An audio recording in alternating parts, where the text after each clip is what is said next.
Praise the Lord, beautiful family.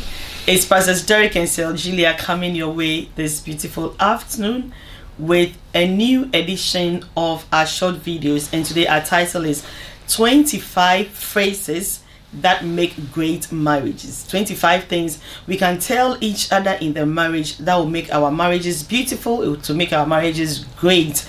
And we want to go through these 25 things, learn them and put them into practice. Welcome to the Marriage School with Pastors Derek and Julia Abre Solomon.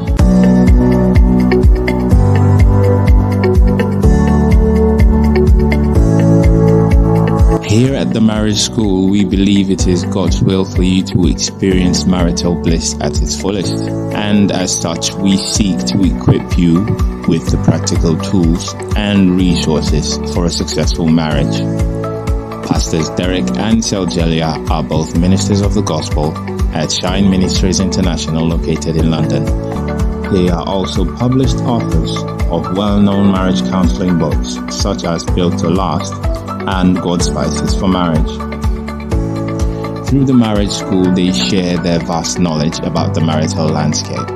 Using the Word of God as their foundation, they provide couples with resources and strategies that prove helpful in navigating the marital waters. So join us this and every Saturday at 6 p.m. GMT on our Facebook page for fresh and new insights into the world of marriage.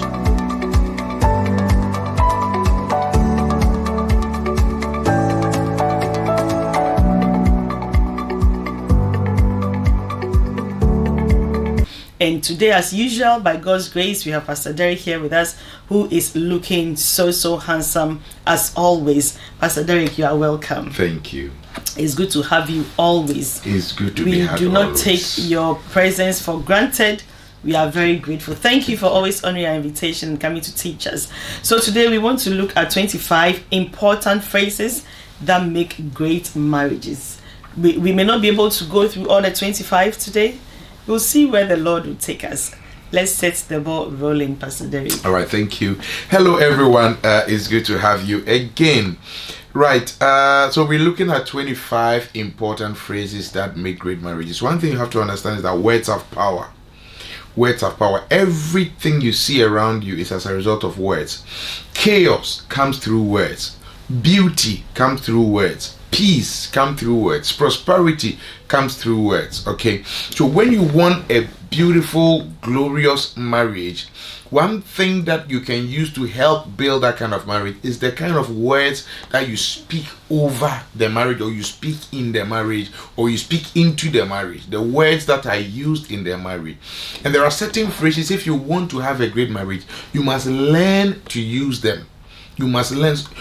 We are not born with these words. It's consciousness. You plan, you determine that I will let these kind of phrases be part of my language in their marriage. And as you do that, you see, they exude positivity. They improve the mood. They increase connection and the flow between the couples, and you see that it will help boost the beauty and the glory of their marriage. Yeah. Thank you. Before you go on to the first one, you said something. I just want to reiterate it a bit, that we have to be intentional about these things, because I feel that human beings are naturally prone to negative statements, negative things, and for us to be able to say these phrases in our marriage, it has to be intentional. We need to make a conscious effort that listen, if need be, write these phrases down, paste them somewhere in your room where you will remember to use them, and it has to be an intentional thing, that okay, this week, or you can start today, I'll make sure that I'm going through the day without saying anything negative to my husband or saying anything negative to my wife. I need to make sure that everything I tell them is positive. You master the day, you move on to a week, then you realize that it will become part of your lifestyle, but it has to be intentional, and it's not too late to learn. You can learn to start saying these positive phrases to each other in the marriage. You see, each one of them will be needed based on the situation. But you train yourself so that when the occasion demands it, these are the words you use. And like you said, negativity, you don't make effort to speak negative. No, it just comes naturally, doesn't it? You don't make effort to complain. You don't make effort to criticize. It comes naturally. Sorry to interrupt, Pastor. Because it is so natural, you don't even realize that you are doing it. It somehow becomes normal. It becomes part of you. You know, when you started, you made mention of the fact that words are created, or chaos are created. Chaos is created through words. That's one thing. In fact, when you said it, it just hits me like, oh, I haven't thought of it. That you can create chaos by your words. And it is true. So we really have to make sure that we are being intentional about this positive thing. We don't make any effort, as we said, to be negative, but we need to go the extra mile to be positive. So we can start learning today. Right. Okay. So the first one I want to share with you is a phrase like, I'm grateful to have you in my life. I am grateful to have you in my life. I can't believe I got married to you. I can't believe I get to be your husband. I can't believe I get to be your wife. That sounds really sweet. You need to say it to me, Pastor Derek.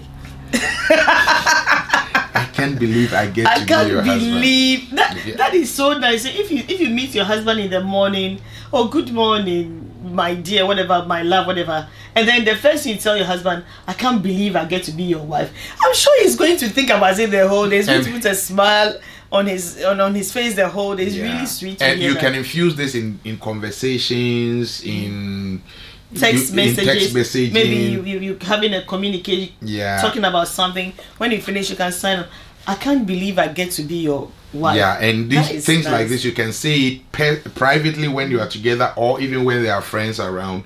They are simple words, but they go a long way to make your spouse feel so special and so wanted. Okay, marriage is such that we are in each other's lives, and every now and then we are unconsciously questioning whether we are still welcome into each other's lives. So when you use phrases like this regularly, it makes the other party really feel welcome to be in your life.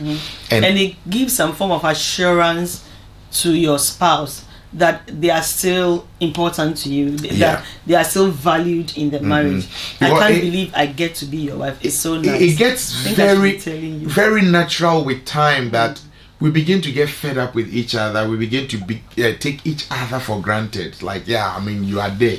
You are just there. After you've been with the same person 1 year, 2 years, 5 years, 10 years, it's very normal to feel unwanted, to feel so ordinary. But when you hear such a phrase, consciously or unconsciously, from your husband, from your wife, it makes you feel, oh wow, so after all these years, I'm still so special to this person. You know after what? all the experiences, all the pain, all the arguments, all the trouble, all the childbirth, the stomach becoming big, all that, this person still feels I'm so special to them. It draws some glory into the marriage. You wanted to say something? Yeah, I was thinking that maybe we could actually throw this as a challenge to our married school people. Send this to your husband, send this to your wife, and let's see their response. You'll be surprised somebody say, oh, what do you want? Because we are used to so negative. What am I saying? We are used to so many negative things that when your spouse sends you this, you think that there's either something wrong, it's not your spouse, or they need something from you, because it's not natural with us to say these things. But we can learn them, and as we are saying, it will become part of our conversation. I like the first one. I can't believe I get to be your wife. It's so sweet. I'll be telling you that often. I think we can do the next one. You see, culture is not accidental. Culture is intentional. Whatever culture you want in your marriage, you decide and you create it, starting with the words. So the second one is something like, I appreciate the effort you put into this. Maybe you go into out the marriage, into particular whatever tasks. you are doing. Okay. So your wife has prepared a meal. Wow, I can imagine this is not easy. It takes so long to do it, and you've been on your feet all this while. Especially after having a few cuts. I appreciate the effort you put into this. I appreciate the pepper you have to do. You have to cut onions and then sell lemons, and it goes into your eyes. I mean, I appreciate. You see, when as a husband, right, when your wife has prepared a meal and put it on the table, it's very easy to just think, oh, it's just food. But if you just sit down and you think through the process, especially the African way of cooking, where everything is started from scratch, right? Washing things, cutting them, frying, starting with oil, then onion, then pepper, then whatever. All this while your wife is on her feet whilst doing it. And the various what do you call it, hazards they are exposed to, the onion, the pepper, the oil spilling on them, and all those things. It's a lot of effort. So when that meal is on your table, it's good to say thank you, but the thank you is not even enough. Sometimes you just have to add some extra. Oh, I appreciate the effort. I know it's not easy. I know you went into the kitchen 2 hours ago. It's taking you 2 hours. Most of the time, what we rather do is we complain. 2 hours I've been sitting here waiting. 2 hours. What were you cooking? What kind of food were you cooking? Yeah, but I imagine you have to imagine that your wife doesn't just like to stand in kitchens. No. Okay. She just doesn't like standing beside that heat for all those hours. For 2 hours. Yeah, it's taking that long because preparing that kind of meal takes long. So instead of sometimes complaining it's taking you too long, and we all do it sometimes. Let's change it and be more positive. I appreciate the effort. It's taking you 2 hours on your feet doing this just so I can get something to eat. Thank you for the effort you've put into this. Your husband, whatever he also does around, maybe he goes to wash your car for you, or he irons your dress for you, or he does the grocery for you.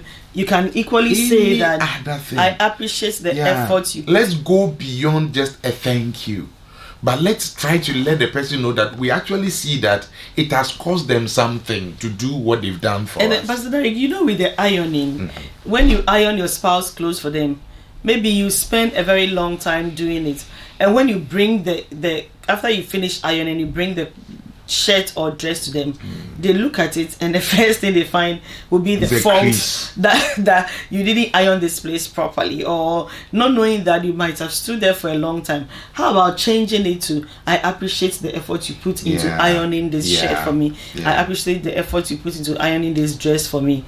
Even when there's an issue with it and you start by saying that, it will bring a lot of... Yeah, I appreciate you've put in so much effort. At this side, maybe I'll have to go and...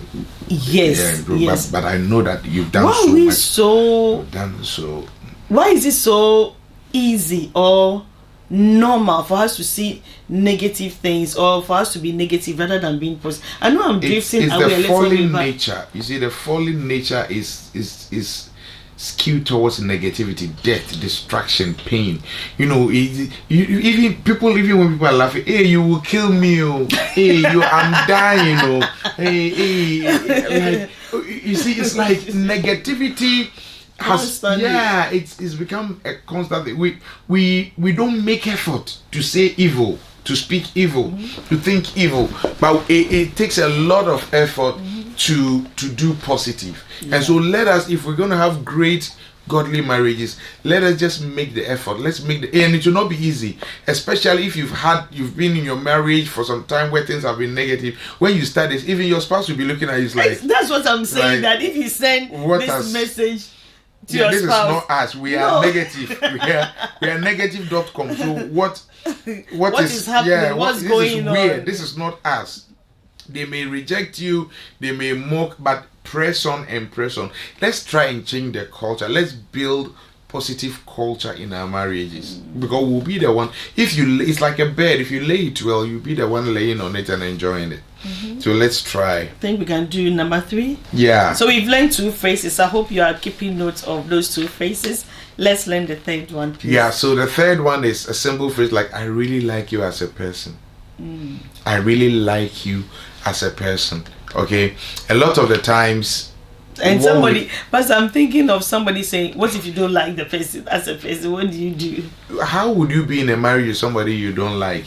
That's the question. By all means, most likely you liked the person before you married them. But in marriage, one thing I realize is when we go through all the arguments and complaints and naggings and disappointments and all those things, the love begins to die and the liking begins to go, and hatred rather begins to build up. But once again, negativity comes in quickly. Yeah, so we have to now be conscious to repaint positivity.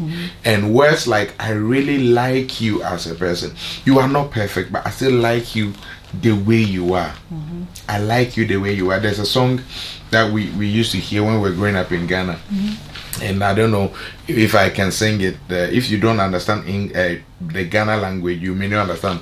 But it goes like, Mido senya utiara, senyonya me bo nara, wumfum so na usubanyi nature no, mido senya utiara. To wait, it says, I love you just the way you are, the way God created you, irrespective of your faults and your shortcomings and your bad character.